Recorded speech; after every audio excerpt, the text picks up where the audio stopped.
Shovel Knight is one of the greatest games I have ever played, and it is probably my favorite game of this decade. One of my favorite parts of this game is the level design. While there aren't too many levels, each one of them is longer and they all feel very unique. So why not make a list about them? If you group all 3 sections of the Tower of Fate together, there are exactly 10 levels in this game, and each and every one of them is incredible. We'll be taking into account all 3 campaigns that are currently out in my ordering. As stated earlier, all 3 levels of the Tower of Fate will be grouped into one so I can get my options down to exactly 10. Be sure to stay tuned to the end of this video for a sneak peek of my next video. Let's begin.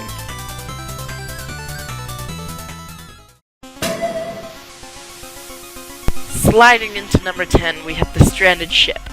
Get it? Because it's a nice level.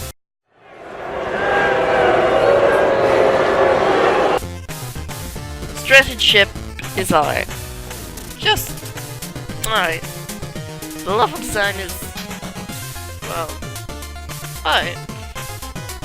It's not as good as the other levels in this game, but it's not awful. It's just alright. Let me elaborate. This is a nice level, and in a platformer, ice is bad. I constantly find myself sliding into enemies, or worse, sliding into insta-kill spikes. Seriously, look at this part right here. A tiny, very slippery platform surrounded by spikes. One round move and bam! You die. Say bye-bye to your gold, unless you can get it back. Have fun making it back here. Another thing I dislike about the level is the annoying variety of enemies. The spin walls are placed in some of the worst possible places they could be. Tundras utilize projectiles which hit you with ease when you're trying to jump over a pit. Run Striders are basically Hammer Brothers on ladders. And then there are the ice dive drakes. Normally they aren't bad. But the 2 right beside the second music sheet give me suicidal thoughts. Who thought this was a good idea? Was it Jake? It was probably Jake. Screw you, Jake! Then there's the battle with pulling it. One word. Spike! Spectre of Torment's version, on the other hand, is pretty amazing. Yeah, it's short. Yeah, it's easy. But all that is made up for by one thing. Scythe boarding. Follow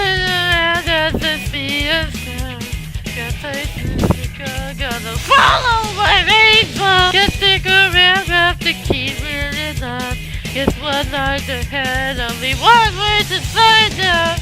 Must keep on moving ahead. Don't forget to follow my little step. Trust in the old take a seat. Take a lead, I'll set you free. Follow me, set me free.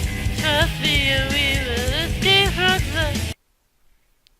Wait, what are we escaping from? Another thing I love about this stage is the music. Well, I'm not that big of a fan of A Wintry Paradise. A cool reception is amazing. Have a listen. And get used to hearing that a lot.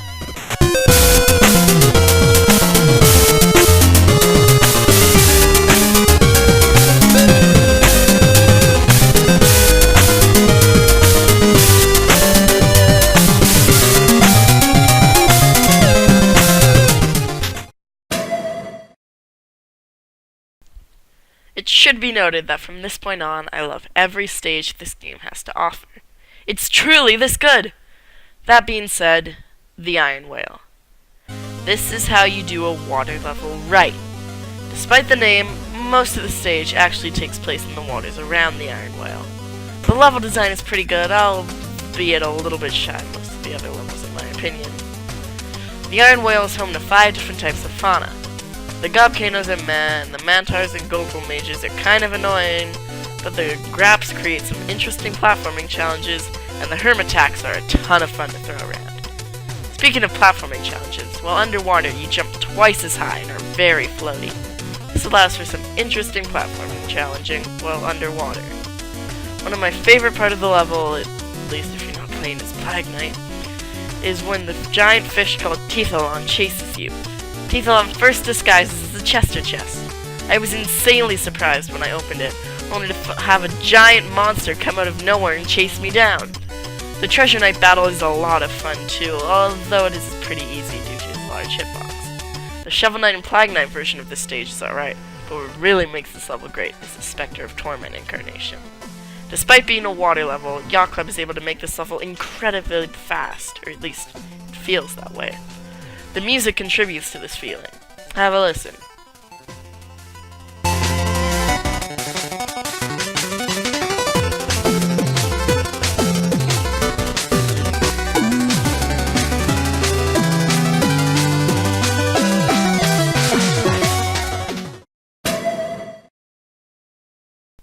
The first stages of most games aren't usually all that great. Most of the time, they're just meh, and often they get really annoying on repeat playthroughs. Thankfully, Shovel Knight has a pretty amazing first level. Ladies, gentlemen, and non-binary Z's or Zitheads, the Plains of Passage. This is probably one of the greatest introductory stages I have ever seen. It is able to teach new players everything they need to know without even truly teaching it, while at the same time being incredibly fun, even on repeat playthroughs. The level design is, of course, amazing. What makes this stage so amazing is just how good it is at teaching players.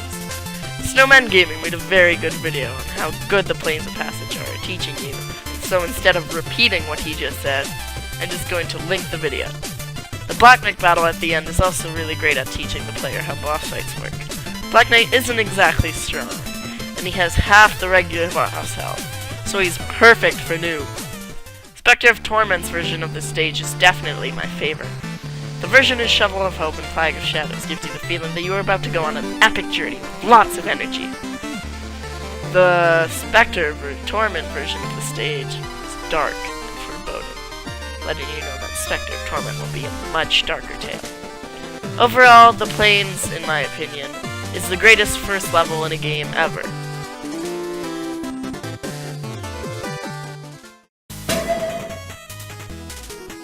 Ye old Pridemore Keep maketh its way into this list at Newerth 7. Good God, that was bad. Pridemore Keep is the first level in the game, after the tutorial. A giant castle fit for a king. A king knight. The level design is, of course, phenomenal, but it's also perfect for its placement in the game. It's still easy, but not as easy as the tutorial. There's some tricky platforming challenges, but not too many, letting the player know from this point on, the game will be filled with tricky platforming challenges.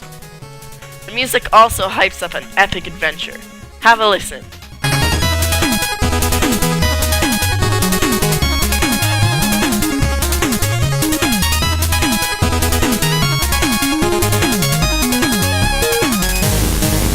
The Spectre of Torment version, on the other hand, ups the difficulty quite a bit to the point where it's challenging, but not too difficult. The castle is how it was before King Knight came, so maybe King Knight made it a bit easier? Anyway, the music feels more welcoming and regal, letting you know that King Knight isn't in power. Yet. Have a listen.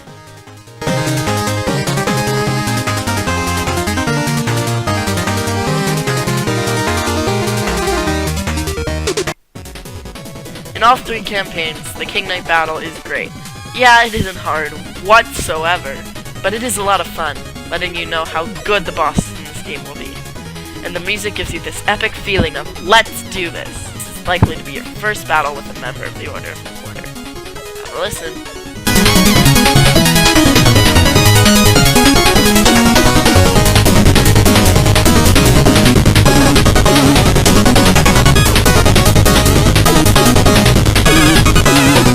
So why is this level higher than the last three? Propeller rats. Just propeller rats. Boom! Come, if you dare, to the Explodatorium! Cauldrons and explosive rats are plentiful, watch out! Beware of the flare pipes which shoot jets of flame when touched, ooh! Check out the tricky leaps of fate over vats that launch users into the air! Perfect for all of your acrophobic friends! Watch as our magical group makes clones of your group! That rhymed. Drink our potions, if you dare, and maybe turn into a malevolent beast. Boom!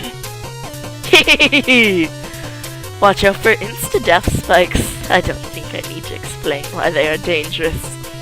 Enter our basement, a fast-paced sewer system only accessible with the Spectre of Torment ticket. Dash through explosive waterfalls and watch out for our spooky macabres. More than happy to blow you to smithereens in our highly combustible flue. Good God, that sounded wrong. Critics have been going wild. Pretty great. I think the level design is pretty good. Should definitely check it out. Where do I get my paycheck? If you make it, you may even encounter the explosive throwing, burst jumping me. Good luck. You're gonna need it. Gosh, I can't wait till Halloween. The Lost City is this game's take on the fire stage, and in my opinion, it is a really good fire stage. There's bouncy goo, raining fire, and a giant bug, which you can ride. Now, my noble steed, let us go into battle! My favorite part of the stage is the aforementioned bouncy goo. If you touch lava, you die. However, you can knock a goo ball onto the lava, turning it into a bouncy goo of happiness and fun times, and oh shit, it just became lava again! The relic obtained in this stage is the Dust Knuckle. It allows you to quickly pound through dirt and hover over pits. Not used very often, but when it is used, it's a ton of fun, providing almost Spectre of Torment levels of fast. The battle with Mole Knight is one of my favorites in the game. You can utilize fire to create a lava fountain or to make it rain fiery balls of death from the ceiling. You can use his dirt powers by digging to avoid you and sending dirt blocks to impede your progress. Yeah, it's relatively easy, but it's also a lot of fun, and on the New Game Plus Boss Rush, well, it's the New Game Plus Boss Rush. I can't talk about the Lost City without mentioning the amazing music, which I have bought on iTunes, by the way. Have a listen.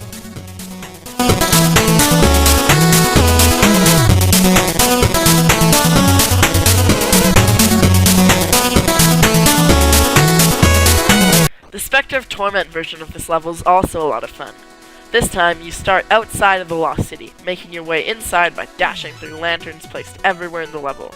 What's especially cool, or rather, hot, is that these lanterns can be hit with the same gooey balls from the Shovel Knight version, causing them to become reflective.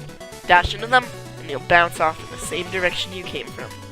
Overall, the Lost City is a really great stage. Mole Knight, you're on fire.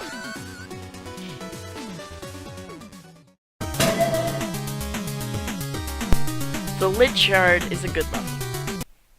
No, but seriously, it's a good level. The Shovel of Hope version of the stage is a bit of a wake-up call. The last two levels are pretty easy, so the game decides to throw a much more challenging level at you, to let you know this game won't be a walk in the park. There are leaping frogs that shock you, platforms that must be weighed down, and bone clangs everywhere. The stage has numerous sections where the area is dark. However, you do get to see quick glimpses of it whenever the lightning strikes. This creates some fun and very cool challenges. The boss fight with Spectre Knight is quite challenging, although he does have a pretty easily decipherable pattern. The Shovel Knight and Plague Knight version of this stage is alright. It has good level design, fun challenges, and awesome music, which I also bought on iTunes. Have a listen.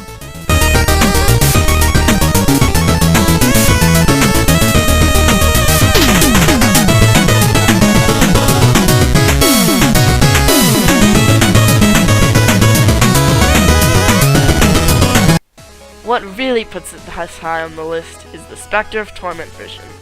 The Spectre of Torment version of this stage can be summed up with the title of a popular movie franchise. Fast and Furious. Good God, that was a horrible joke. Seriously though, what better place to teach you how fast Spectre Knight can be than with his own domain? You have tons of wall climbing and dashing, fire everywhere, and intense music that keeps you going.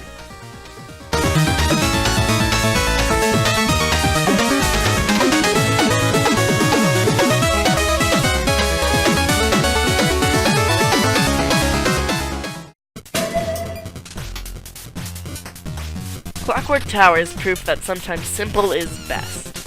Unlike most of the other stages in this game, there's no unique gimmicks or anything. There are conveyor belts and that's about it. It's just pure good level design. There's some simple projectile enemies, some scrolling sections, maybe some torpedoes here and there, and platforming. The battle with Tinker Knight is pretty fun, albeit easy. See, look at this. See, that was so easy. Psych, it's a tank! Which is still easy to beat. The Spectre of Torment version of the stage, on the other hand, is very unique and tons of fun. While the conveyor belts were pretty useless in the Shovel of Hope version, in Spectre of Torment they add to the already fast speed of Spectre Knight.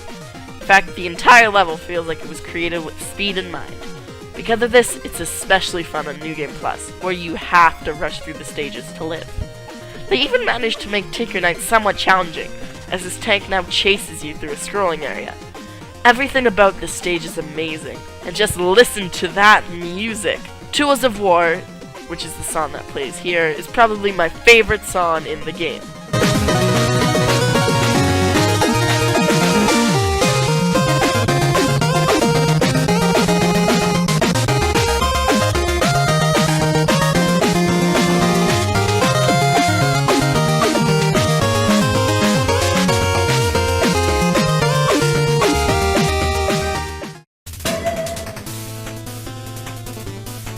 The Tower of Fate is a perfect example on how you do a good final level. It consists of 3 parts: the entrance, the ascent, and question mark, which I will just refer to as the Inner Sanctum, as that's the name of the music that plays there. Let's start with the entrance, my favorite part of the tower. It's a rainy stage filled with platforming challenges. One of my favorite parts of the stage is the final area. It's dark, but there's bright green rain allowing you to see your silhouette as well as the silhouette of everything around you. There's a portion with many fake and real platforms, and the only way you can differentiate them is with the rain. The raindrops go through the fake platforms, and they splat onto the real ones. The battle with Black Knight at the end of this stage is easily what put the Tower of Fate so high. The battle high up in the tower. It's raining, and the only 2 people there are you and your rival. And that music!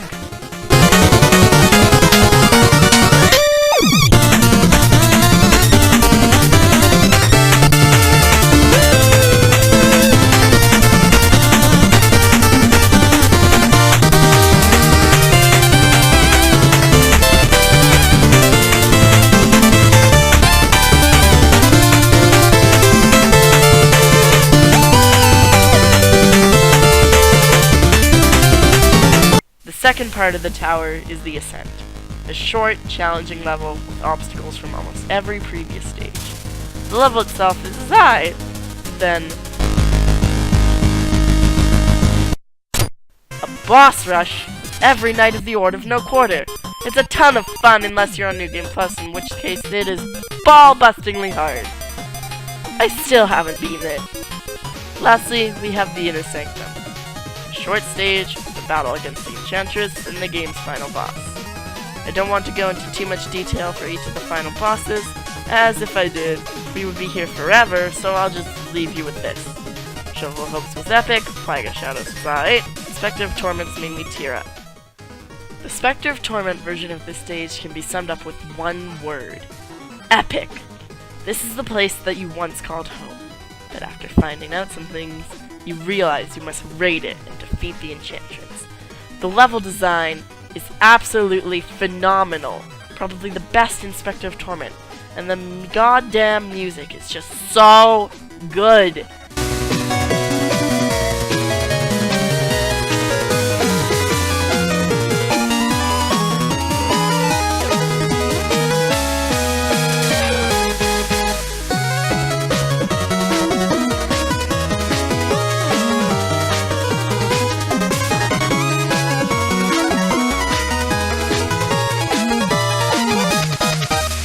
Overall, the Tower of Fate is, in my opinion, one of the greatest final levels in all of gaming.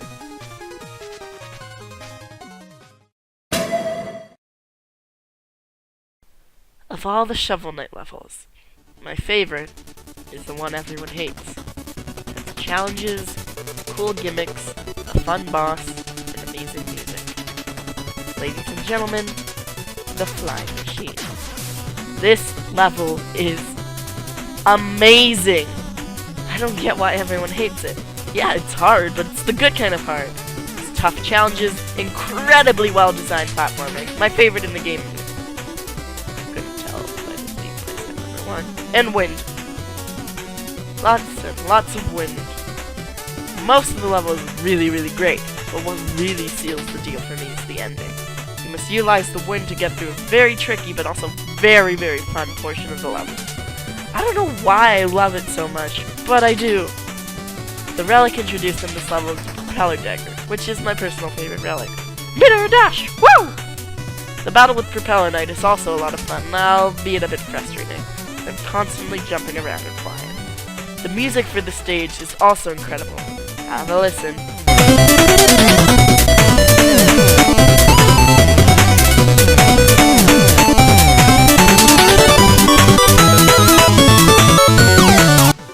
The Spectre of Torment version of the stage is also amazing.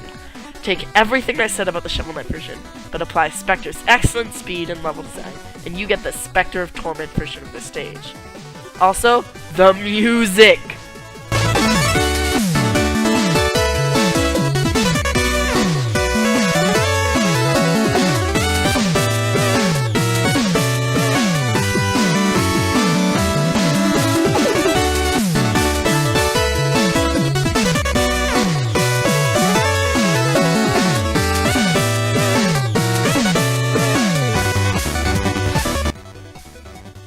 All of these reasons combined are why I love the Flying Machine.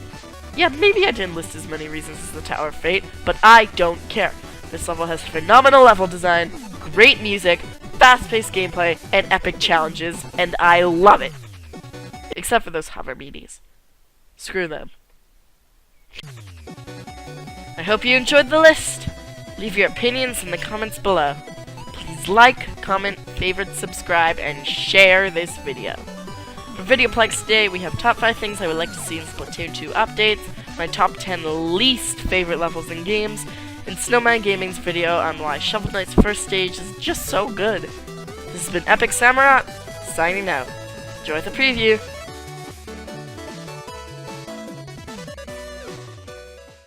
Certain games, specifically RPGs, can become overly easy or hard depending on your character's strength. These games rely on powering up your opponents as you go on to progress the difficulty, but if you have the same strength throughout the whole game, you end up breezing through the early stages, and the later stages become as hard as trying to climb a cliff that is completely flat, but there are flames coming out of it, with swinging spike balls, a wind speed of over a million miles per hour, it's freezing cold out and you're forced to wear tight clothes, and that one kid from The Simpsons who laughs at you every time you fail.